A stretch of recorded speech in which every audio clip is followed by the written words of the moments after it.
Hello दोस्तों, कैसे हैं आप सब। उम्मीद करता हूँ कि सब बढ़िया ही होगा। दोस्तों, क्या आपने कभी सोचा है कि अंतरिक्ष में एस्ट्रोनॉट कैसे रहते हैं। जी हाँ, हम और आप तो बड़े मजे से इस धरती पर रहते हैं, लेकिन सोचिए वो कुछ चुनिंदा लोग कैसे रहते हैं जो कि हम सबसे हजारों किलोमीटर की दूरी पर अंतरिक्ष में रहते हैं।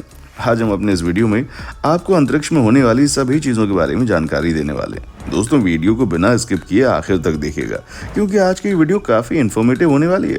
नए दर्शक चैनल को सब्सक्राइब जरूर कर लें। चलिए शुरू करते हैं आज का नया वीडियो। दोस्तों, जब भी हम और आप अपने घर में बैठे होते हैं और मजे से बात करते हैं तो हमें लगता है कि जिंदगी कितनी अच्छी है, सब कुछ हमारे पक्ष में ज्यादा दिखाई देता है। लेकिन क्या आपने कभी सोचा है कि जो हमारे एस्ट्रोनॉट होते हैं वो कैसे स्पेस में रहते हैं, वो क्या खाते हैं और कैसे उनकी लाइफ होती है। दोस्तों, एक बात तो आप समझ लीजिए कि इनकी लाइफ बहुत ही टफ होती है और एक एक करके हम आपको इनकी लाइफ के बारे में बताने वाले हैं। कैसे सोते हैं वो यहाँ पर। एक स्पेस स्टेशन अंतरिक्ष यात्रियों के लिए घर की तरह होता है। यहाँ भी 4 दीवारें और एक छत होती है। यहाँ सोने के लिए स्लीपिंग स्पेस बने होते हैं। ये ठीक वैसे होते हैं जैसे एक फोन बूथ होता है। इस रूम में अंतरिक्ष यात्री अपनी किताबें, लैपटॉप, कपड़े रखते हैं, क्योंकि यही उनका छोटा सा ऑफिस होता है। यहाँ रहते हुए आप अपने शरीर के भार को महसूस नहीं कर सकते, इसलिए सारी चीजें हवा में तैरती रहती हैं। सोने के लिए खुद को एक स्लीपिंग बैग के अंदर पैक करना पड़ता है। पैक होना इसलिए जरूरी होता है जिससे कि आपका शरीर एक जगह रहे। सबसे रोचक चीज जो होती है वो इस रूम में आप उल्टे हो जाएं या सीधे, आपको कोई सेंसेशन महसूस नहीं होगी। बस देखने वाले को लग सकता है कि सामने वाला इंसान सीधा या फिर उल्टा। कैसी होती है अंतरिक्ष में सुबह। सुबह उठकर सबसे पहले हम फ्रेश होने बाथरूम जाते हैं, वहां ब्रश करते हैं। इसी रूटीन को अंतरिक्ष में भी यात्री फॉलो करते हैं। हाँ, बस ये रूटीन थोड़ा सा अलग तरीके का होता है। शुरुआत करते हैं टूथब्रश से।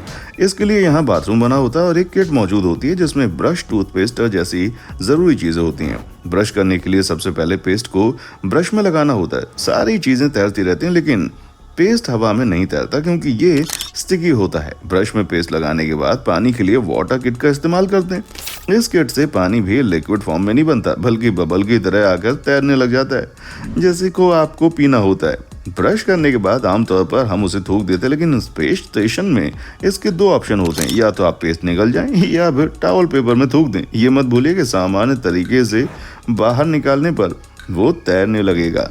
कैसे होते हैं फ्रेश। आम भाषा में कहें तो 1 नंबर जाने के लिए यहाँ के बाथरूम में एक पाइप लगा होता है जिसका कलर पीला होता है। नंबर 2 जाने के लिए बहुत छोटी सी सीट बनी होती है। इस सीट में आपको सही से खुद को फिट करना होता है। पानी का इस्तेमाल यहाँ कम से कम करना होता है, इसलिए सफाई के लिए टॉवल, नैपकिन का प्रयोग करते हैं। टॉवल भी यहाँ कई तरह के होते हैं, आप अपनी जरूरत के हिसाब से उसे प्रयोग कर सकते हैं। ज्यादा परेशानी होने पर आप हगीज का भी इस्तेमाल कर सकते हैं। कैसे करते हैं ब्रेकफास्ट। सुबह फ्रेश होने के बाद अब बारी आती है ब्रेकफास्ट की, तो उसके लिए आपको यहाँ भी घर की तरह एक किचन मिलेगा जहाँ खाने की सारी चीजें डिहाइड्रेटेड फॉर्म में होती हैं। खाने में अंडे, मीट, सब्जियां, ब्रेड, स्नैक्स, सभी वैरायटी मिल जाएगी। आमतौर पर यह स्पेशल खाना अमेरिका में बना होता है, लेकिन स्पेस स्टेशन में जापान और रूस के बने फूड भी मौजूद होते हैं। दोस्तों, एस्ट्रोनॉट की जिंदगी किसी जोखिम से कम नहीं होती। अगर कोई एस्ट्रोनॉट नहीं बनेगा तो फिर हम अंतरिक्ष के बारे में जानेंगे कैसे। इसलिए अंतरिक्ष के रहस्य को जानने के लिए एस्ट्रोनॉट को अपनी जिंदगी के साथ खिलवाड़ करना पड़ता है और तभी वो हम तक ये जानकारी पहुंचा सकते हैं। अभी भी आधुनिक विज्ञान के पास अंतरिक्ष के बारे में बहुत कम जानकारी है।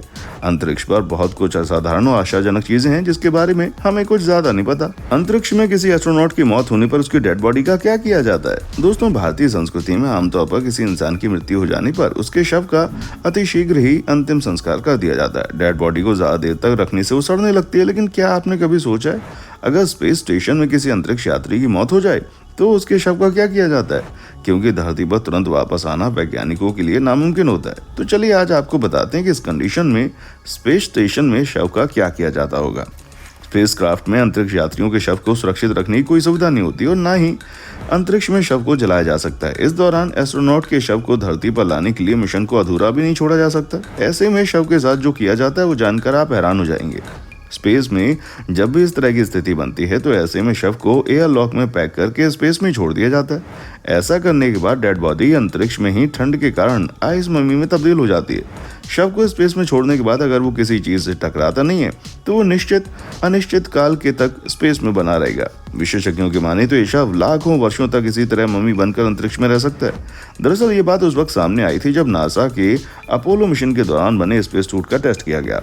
इस दौरान ये पता चला कि स्पेस के प्रेशर की वजह से डेड बॉडी में विस्फोट भी हो सकता है। नासा के अंतरिक्ष यात्री टेरी वुड्स के मुताबिक किसी भी अंतरिक्ष यात्री के लिए स्पेस में मरना शायद आखिरी चॉइस होगी। कोई भी एस्ट्रोनॉट इसके बारे में बात करना भी पसंद नहीं करता। अभी तक स्पेस में मरने वाले लोगों में 3 अंतरिक्ष यात्रियों के नाम शामिल हैं। ये तीनों 1971 में सोवियत मिशन के लिए सोयूज 11 में गए थे। इस दौरान पृथ्वी पर लौटते हुए उनके कैप्सूल में प्रेशर के कारण हुए विस्फोट में उनकी मौत हो गई। उनकी लाश जब मिली तो तीनों का ब्रेन हेमरेज हो चुका था। अंतरिक्ष वैज्ञानिकों के मुताबिक स्पेस मिशन पर गए यात्रियों को शव को पृथ्वी पर वापस लाने के लिए कई महीने लग सकते हैं। इसलिए अगर स्पेस में उसके शव को नष्ट करने के लिए कई तरीके अपनाए जा सकते हैं। इनमें शव को अंतरिक्ष में छोड़ देना, मंगल ग्रह पर दफन कर देना आदि शामिल है। मंगल ग्रह पर शव को दफन करने का विकल्प तो होता है। इस दौरान मंगल की सतह को खराब होने से बचाने के लिए शव को पहले जलाना होगा, लेकिन यह काम बहुत ही मुश्किल है, जिसके बारे में रिसर्च चल रही है। स्पेस में वैज्ञानिकों की डेड बॉडी को सुरक्षित रखने और उसे धरती पर वापस लाने के लिए भी कई शोध चल रहे हैं। इसके लिए प्रोमेसा नाम की स्वीडिश कंपनी अंतरिक्ष ताबूत को बनाने को लेकर प्रयासरत है। कैसे हुई कल्पना चावला की मौत? भारत की बेटी, भारत की शान, अंतरिक्ष में जाने वाली पहली भारतीय मूल की महिला कल्पना चावला, जिन्होंने अपने जीवन में 2 बार स्पेस मिशन की उड़ान भरी।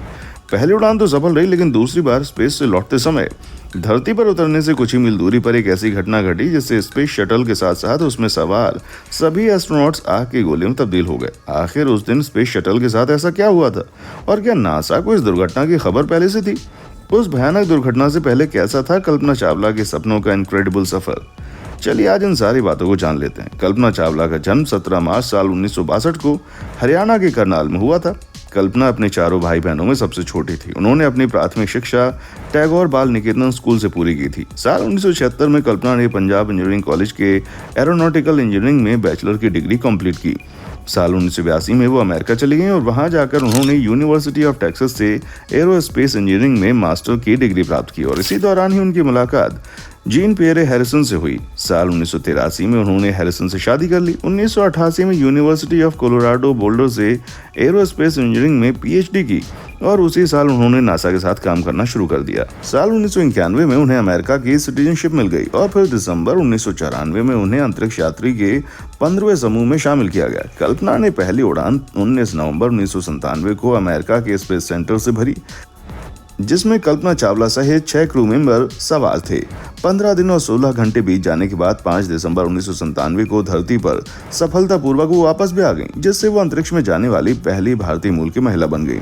पिछले मिशन की कामयाबी को देखते हुए नासा ने कल्पना चावला को अपने दूसरे स्पेस मिशन के लिए साल 2001 में फिर से सिलेक्ट किया, लेकिन इस स्पेस शटल में बार बार आ रही खराबियों के कारण लगभग 18 बार इसकी लॉन्च डेट को आगे बढ़ाया गया, जिसमें करीब 2 साल गुजर गए। और फिर वो दिन आया 16 जनवरी 2003 का, जिस दिन कोलंबिया स्पेस शटल ने फ्लोरिडा के कैनेडी स्पेस सेंटर से अपनी 28वीं और आखिरी उड़ान भरी। इस मिशन के दौरान 15 दिन और 22 घंटे 20 मिनट और 32 सेकंड तक स्पेस में रहने के बाद 1 फरवरी 2003 को जब ये शटल धरती के वायुमंडल की तरफ बढ़ रहा था तो नासा के वैज्ञानिकों के साथ साथ पूरी दुनिया के लोग उनके लौटने पर खुशी से स्वागत करने के लिए बेसब्री से इंतजार कर रहे थे। लेकिन ये खुशी का इंतजार कुछ ही क्षण में मातम में बदल गया, क्योंकि धरती पर पहुंचने से सिर्फ 63 किलोमीटर दूरी पर स्पेस शटल ब्लास्ट होकर टुकड़ों में बिखर गया।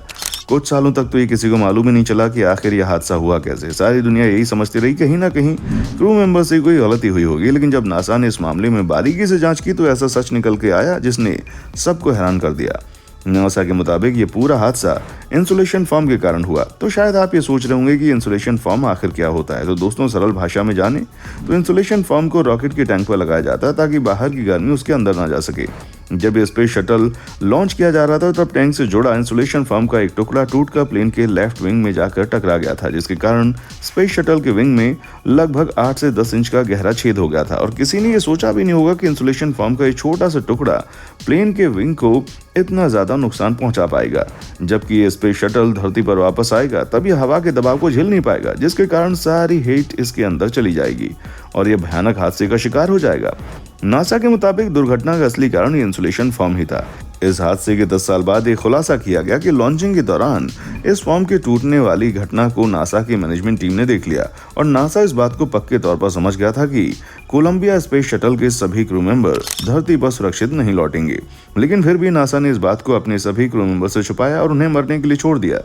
हालांकि कुछ लोगों का मानना है कि नासा ये अनुमान नहीं लगा सका कि स्पेस शटल का कितना नुकसान हुआ है। वहीं कुछ वैज्ञानिकों का यह भी अनुमान है कि यदि ये जानकारी स्पेस शटल में बैठे एस्ट्रोनॉट्स तक पहुंच जाती तब भी वे कुछ नहीं कर सकते थे।